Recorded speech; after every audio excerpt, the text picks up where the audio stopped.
Welcome to unboxing of Atomberg Intellon water purifier.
इसमें 2 साल की वारंटी है, पूरी फिल्टर फ्री।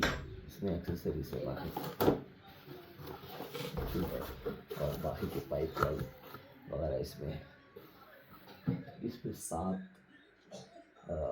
फिल्टर्स लगे हुए हैं और इसमें 2 साल तक वारंटी है। एक अगर कुछ ख़राब होता है तो फ्री में रिपेयर हो जाएगा। ये एटमबर्ग की ब्रांडिंग और यहाँ पे डिस्प्ले है छोटा सा। इसको इंस्टॉलेशन करे बाद में मैं एक और वीडियो बनाने वाला हूँ और उसका रिव्यू करने वाला हूँ। तो आप मेरे चैनल को सब्सक्राइब और लाइक कमेंट कर दीजिए। Thank you.